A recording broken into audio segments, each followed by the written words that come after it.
The Old Man of the Sea. 4,000 years ago, when sickness fell upon the household of Abimelech the king, had recourse to Abraham for help.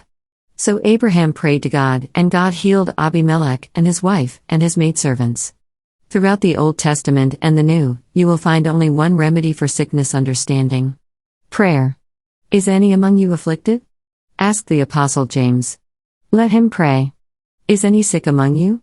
Let him call for the elders of the church, and let them pray over him.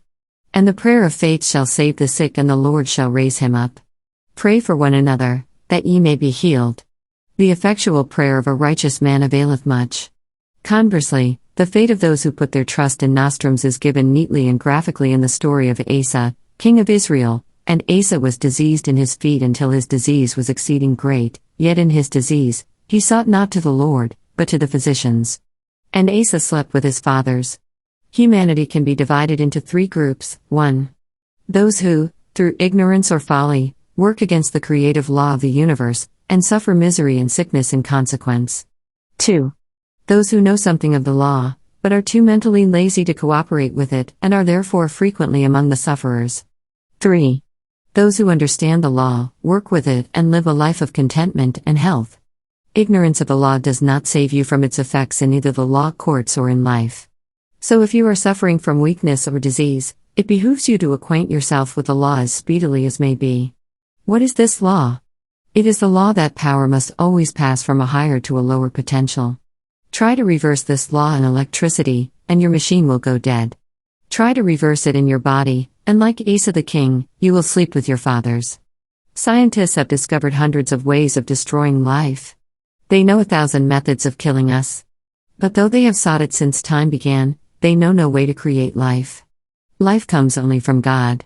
Many try to simulate new life by stimulating the cells of the body with drugs and medicaments, but the greatest physicians content themselves with keeping the passages open so that new life may flow in. They are like good gardeners. They loosen the soil that moisture and warmth may get to the roots, but they leave the growing to the life-giving forces of nature. Life is the higher potential, and life is all around, seeking expression. How can we draw it to ourselves? How but by providing channels for its expression? Fearlessly releasing the life we have, secure in the knowledge that as fast as we make room, more will flow in. The law of life is the law of division and growth. Our life cells divide, grow and divide again.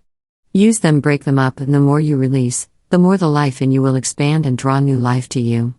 The law of life is no different from the law of supply. You must give to get.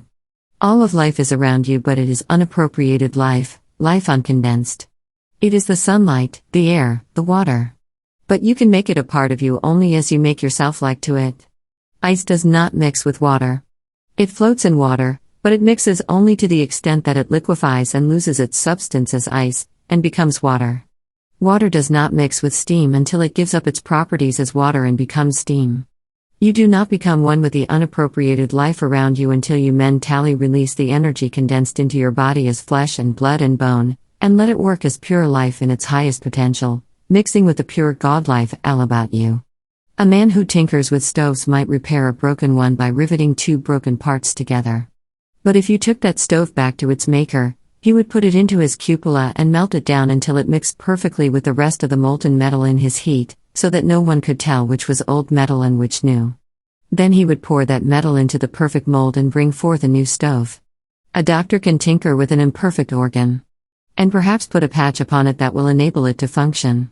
But he is working with life in condensed form. To get a new organ, you must resolve that condensed life into its higher potential, mix it with the unappropriated God life all about, and then pour it into God's perfect mold of that organ. How can you do it? How has it been done all through the ages? Through the prayer of faith. My old disorder returned as violently as ever, wrote John Wesley in his journal. The thought came to my mind, why do I not apply to God at the beginning rather than at the end of my illness? I did so and found immediate relief so that I needed no further medicine. My horse was exceedingly lame and my head ached more than it had done for some months, which I here aver is the naked fact.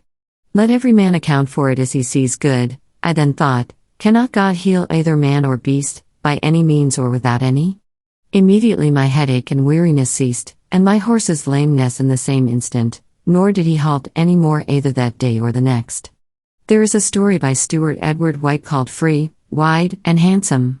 It tells of a man who lay dying whom the doctor considered dead.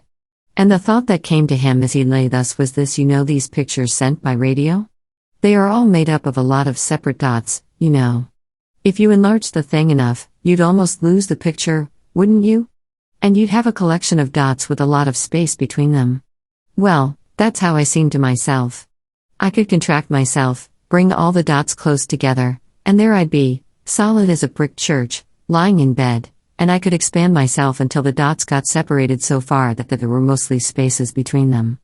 And when I did that, my body and the bed got very vague to me, because the dots were so far apart they didn't make a picture, and the consciousness of me was somehow the thing in the spaces that held the dots together at all.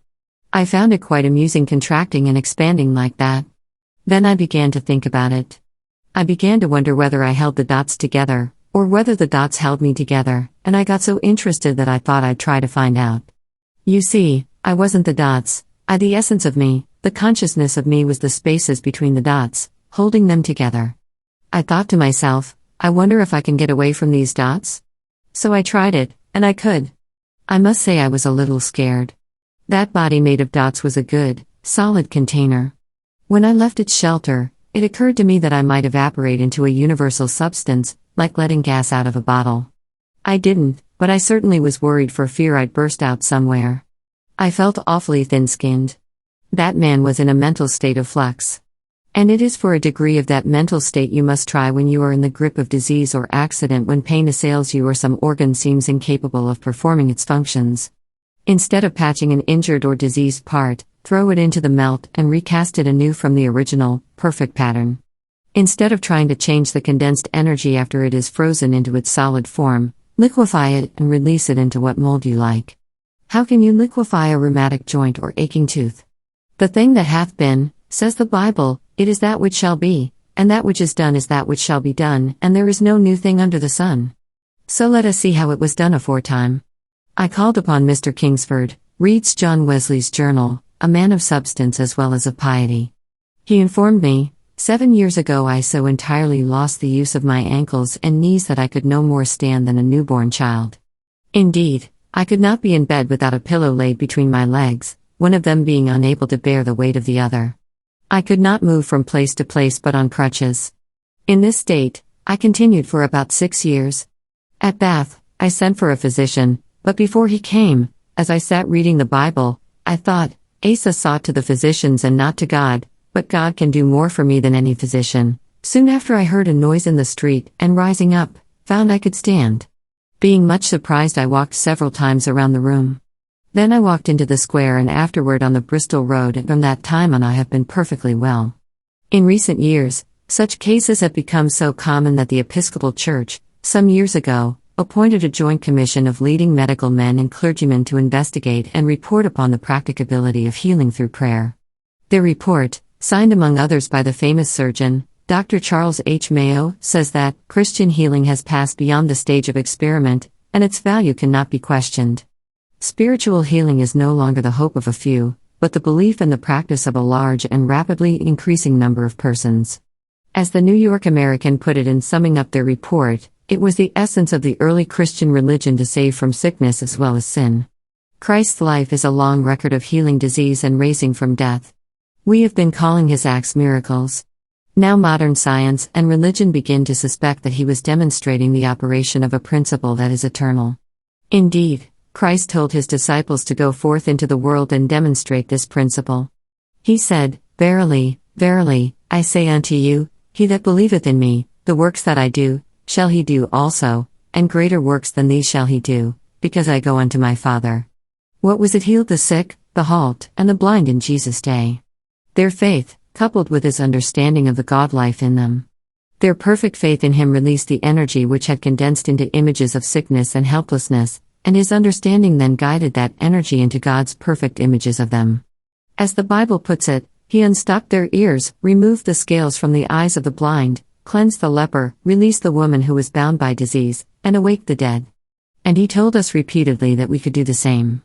You see, it is not as though disease were something sent by God to punish us. On the contrary, it is something we inflict upon ourselves. If a foundryman let the fire go out in his furnace, and all his melt congealed into one solid mass of iron, you wouldn't say that God had afflicted him, would you? Yet when you let the same thing happen to some organ of your body, you blame it on God. He never sent sickness or accident to anyone.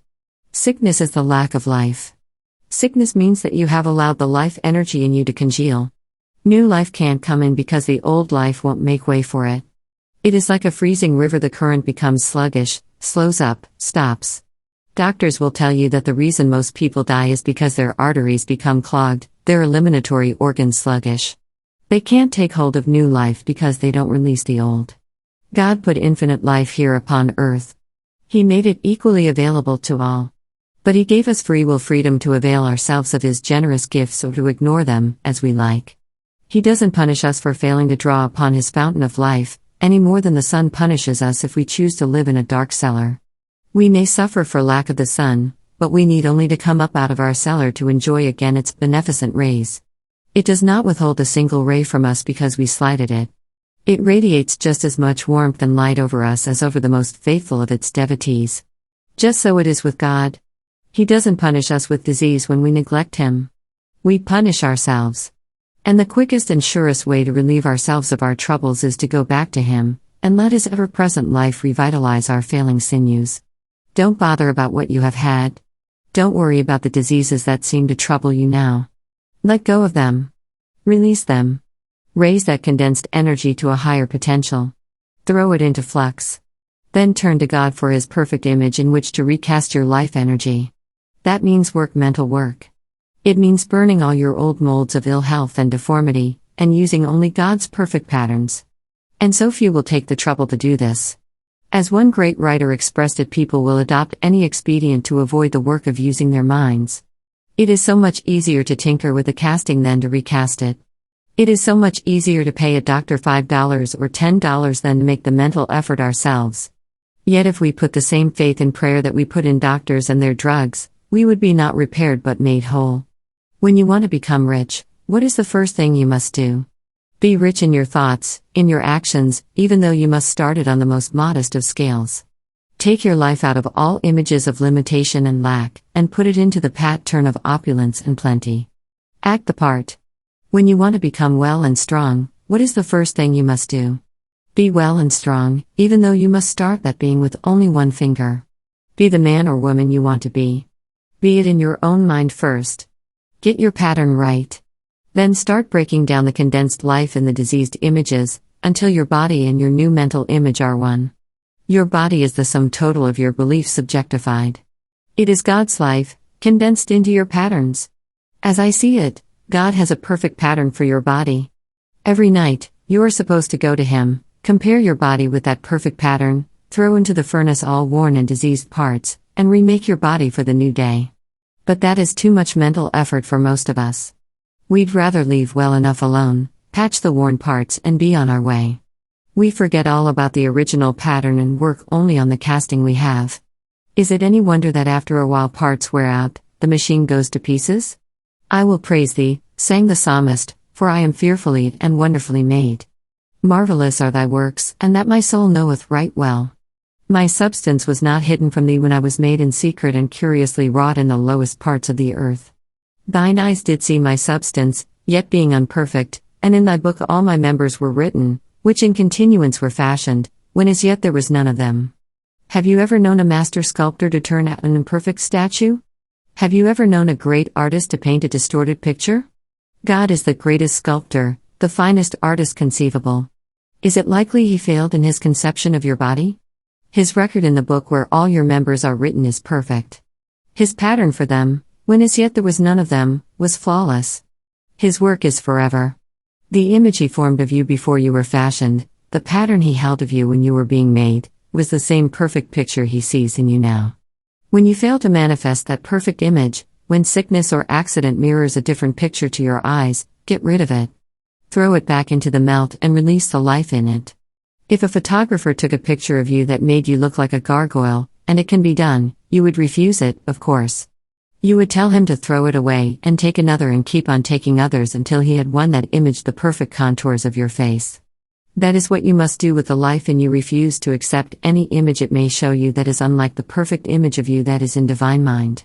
Nothing which comes from God can hurt you, for, in His picture, everything is harmonious. We have Jesus' word for it that when we have the right idea, nothing shall by any means do us harm.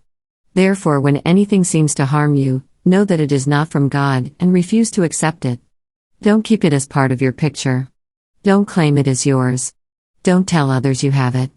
Send it back for another image and another until you are reproducing the perfect original. You don't need to treat a disease or an ache or an ulcer. On the contrary, you need to refuse to regard them as yours.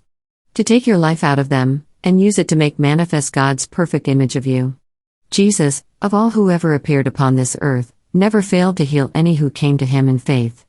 How did He do it? Not through drugs or treatments. Not through scientific diagnoses. He never asked what was wrong with the diseased ones. He commanded the devil to get out of them. He released the hold those wrong images had on the life in them. He directed it into the perfect image the Father had of them, and they were healed. They did not need to know anything about hygiene or laws of health. They did not even need to understand how He healed them. They needed only the faith to take their life out of the old image, to raise that condensed life to a higher potential while He turned the molten energy into the right channels. These signs shall follow them that believe, said Jesus. They shall lay hands on the sick, and they shall recover. Faith and emotion, these are the two requisites for mental healing. Faith takes one back to the perfect image that is in divine mind. Emotion, the feeling that you have this perfect image, melts every particle of congealed energy and makes it malleable. The trouble with the faith of most of us is that it comes only in flashes and immediately is obscured by doubts and fears. You know what chance you would have of melting iron if your fire burned only by fits and starts. Your flame must be steady, your heat intense.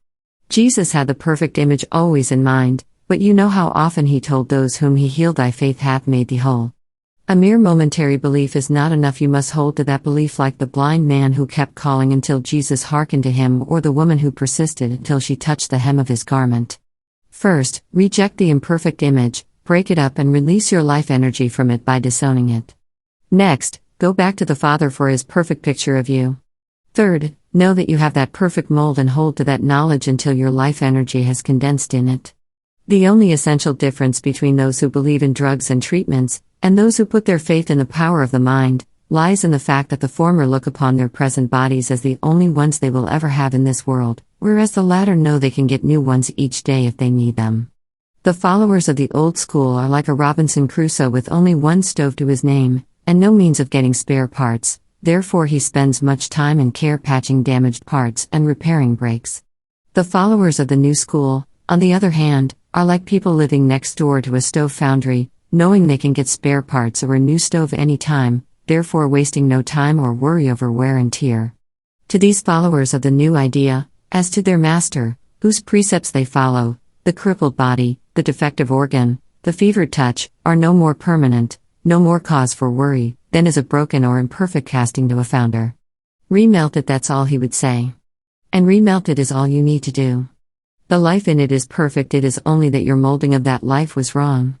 So let us, each night before we go to sleep, throw into the melt everything we have, everything we are, our bodies, our possessions, our circumstances, and surroundings, blessing them in some such wise as this: I bless the life in me, and I baptize it God's creative, intelligent life, seeking to express through me His perfect idea of my body, my surroundings, my work.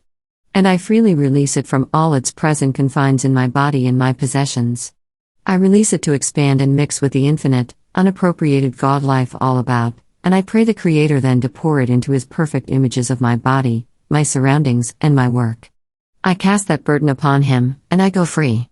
Then see every imperfect form in which your life energy has become condensed, melting away like ice became summer sun. See it flowing into the perfect mold, condensing again into God's perfect image. Know that you have this image and keep knowing it, try to get a feeling of it, until you make it manifest. Then start acting the part. The finest theoretical knowledge in the world will do you no good unless you have faith enough to put it into action. You must be the perfect man or woman you image yourself, no matter how small a scale you make the start. You must start to use the life energy in you before you can break up your condensed energy to expand and draw more energy to you. So don't worry about the diseases you have had. They don't count. Just disclaim them, and release your life energy from them. Release it and put it into the perfect images God holds of you. O Son of Spirit, I have made thee mighty. How is it thou art weak? Turn thy sight to thyself that thou mayest find me standing in thee mighty, powerful, supreme.